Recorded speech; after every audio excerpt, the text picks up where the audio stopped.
வணக்கம். இன்றைக்கி நம்ம பார்க்க போகிற சமையல் ஒரு அருமையான சிக்கன் உருளைக்கிழங்கு போட்ட வெள்ளை குருமா எப்படி செய்யலாங்கிறத பார்க்கலாம். இட்லி, தோசை, சப்பாத்தி, பரோட்டா எல்லாத்துக்குமே சூப்பராக இருக்கும். வெரைட்டி ரைஸ் கூட, அதாவது நெய் சாதம் இந்த மாதிரிலாம் செய்யும்போது இந்த மாதிரி குருமா செஞ்சிங்கனாலும் சூப்பராக இருக்கும். வாங்க அதை எப்படி செய்யலாங்கிறத பார்க்கலாம். இப்போ ஒரு மிக்ஸி ஜார் எடுத்துக்கலாம். மெஷரிங் கப்பில் 3/4 கப் அளவுக்கு துருவன தேங்காய் சேர்த்துக்கலாம். இது கூடவே 1/4 டீஸ்பூன் போல் கசகசா, 1 டீஸ்பூன் சோம்பு, 1 டீஸ்பூன் மிளகு, 1 டீஸ்பூன் சீரகம், இது கூடவே 1 டேபிள் ஸ்பூன் அளவுக்கு பொட்டுக்கடலை சேர்த்துக்கலாம். இது கூடவே ஒரு 5-6 முந்திரி பருப்பு சேர்த்துக்கலாம். இது கூடவே ஒரு 8 பச்சை மிளகாயை எல்லாத்தையுமே நல்லா உடச்சிட்டு இல்லை சின்ன சின்னதாக கட் பண்ணிவிட்டு சேர்த்துக்கோங்க. இது கூடவே 10 சின்ன வெங்காயம் சேர்த்துக்கலாம். இப்போ இது எல்லாத்தையுமே நல்லா நைஸாக தண்ணி ஊற்றி அரைச்சிட்டு பார்க்கலாம். ஒரு குக்கர் எடுத்துக்கலாம். இப்போ தேவையான அளவுக்கு எண்ணெய் சேர்த்துக்கலாம். இப்போ இதில் கொஞ்சம் தேங்காய் எண்ணெய் சேர்த்துக்கலாம். குருமாவுக்கு தேங்காய் எண்ணெய் சூப்பராக இருக்கும் டேஸ்ட்டு. இப்போ பாருங்கள், எண்ணெய் நல்லா சூடாயிடுச்சு. ஒரு பிரியாணியில் சேர்த்துக்கலாம். கல்பாசி கொஞ்சமாக சேர்த்துக்கலாம். ஒரு ஏலக்காய், ஒரு சின்னதாக 2 துண்டு பட்டை, ஒரு கிராம்பு சேர்த்துக்கலாம். 1/4 டீஸ்பூன் போல் சோம்பு சேர்த்துக்கலாம். பட்டை, கிராம்பு, ஏலக்காய் வந்து நீங்கள் மிக்சியில் அரைக்கையோட சேர்த்து அரைச்சிக்கிட்டாலும் நல்லாயிருக்கும். நான் வந்து தாளிக்கையில் யூஸ் பண்ணியிருக்கேன். இப்போ பாருங்கள், இது எல்லாமே நல்லா பொரிய ஆரம்பிக்குது. கொஞ்சமாக புதினா இலை சேர்த்துக்கலாம். ஃப்ளேவராக இருக்கும் குருமாவுக்கு. அது கூடவே நீளமாக நறுக்குனா பெரிய வெங்காயம் சேர்த்துக்கலாம்.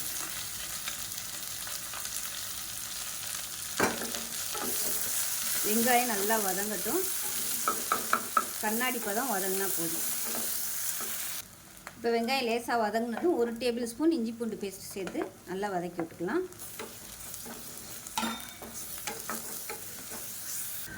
இப்போ இஞ்சி பூண்டு பேஸ்ட் நல்லா வதங்கிடுச்சு. மீடியம் சைஸாக ஒரு தக்காளி ரொம்ப சேர்க்க வேணாம், கொஞ்சமாக சேர்த்திங்கன்னா போதும். இப்போ ஒரு 1/4 கிலோ அளவுக்கு சிக்கன் வந்து சேர்த்துக்கலாம். இது கூடவே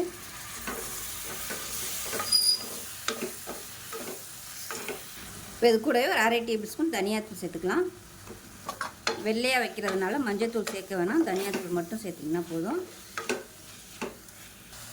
இப்போ இது கூடவே மீடியம் சைஸாக 2 உருளைக்கிழங்கு வேக விட்டு எடுத்து வச்சுருக்கேன், அதை சேர்த்துக்கலாம். வேக விட்டு சேர்த்திங்கன்னா தான் உங்களுக்கு நல்லா சாஃப்டாக வரும், இல்லைன்னா உருளைக்கிழங்கு சாஃப்டாக வராது. இப்போ உப்பு சேர்த்துக்கலாம். இப்போ உருளைக்கிழங்கு, சிக்கன் எல்லாமே ஓரளவுக்கு நல்லா வதங்கிடுச்சு. இப்போ நம்ம அரைச்சி வச்சுட்டு அந்த தேங்காய் பேஸ்ட்டாக சேர்த்துக்கலாம்.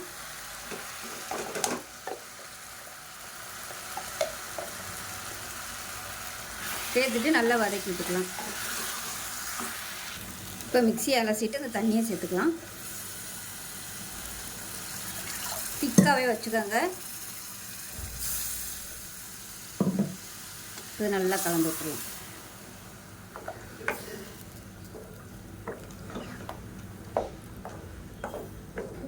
இட்லிக்குனா இன்னும் கொஞ்சம் நீங்கள் தண்ணி சேர்த்துக்கலாம். நான் வந்து இட்லி தோசைக்கு செய்கிறதுனால கொஞ்சம் தண்ணி ஊற்றிக்கிறேன். சேர்த்துட்டு உப்பெல்லாம் செக் பண்ணி பார்த்துக்கோங்க. இப்போ 1/4 டீஸ்பூன் போல் கறி மசாலா சேர்த்துக்கலாம். நல்ல ஃப்ளேவராக இருக்கும். இல்லைன்னா நீங்கள் கரம் மசாலா கூட சேர்த்துக்கலாம். காரம் வந்து பச்சை மிளகா தான், அதனால் காரத்துக்கு தகுந்த மாதிரி பச்சை மிளகாயை கூடவோ குறைச்சோ சேர்த்துக்கலாம். இப்போ குக்கரை மூடி வச்சிடலாம். விசில் போட்டுட்டு நல்லா ஒரு 3 விசில் விட்டுட்டு ஸ்டீம் போனதுக்கப்புறம் பார்க்கலாம். இப்போ விசில் விட்டு ஸ்டீமில் இறங்கிடுச்சு. எப்படி இருக்குன்னு பார்க்கலாம். பாருங்கள், சூப்பராக வந்துருச்சு. அருமையான சிக்கன் உருளைக்கிழங்கு போட்ட குருமா ரெடி ஆயிடுச்சு. இட்லிக்கெலாம் சூப்பராக இருக்கும் தொட்டு சாப்பிட்றதுக்கு. சப்பாத்தி கூட நீங்கள் இது மாதிரி தொட்டு சாப்பிட்லாம். இப்போ மேலாப்பில் கொத்தமல்லி சேர்த்துக்கலாம். நல்ல வாசனையாக இருக்குது குருமா. ஸோ அவ்வளோதான். இதே மாதிரியே செஞ்சு பாருங்கள். செஞ்சு பார்த்துட்டு எப்படி வந்துச்சுங்கிறத சொல்லுங்கள். வீடியோ பிடிச்சிச்சின்னா லைக் பண்ணுங்கள், கமெண்ட் பண்ணுங்கள், சேனலை சப்ஸ்கிரைப் பண்ணுங்கள், பக்கத்தில் பெல் பட்டனை ப்ரெஸ் பண்ணுங்கள். நன்றி.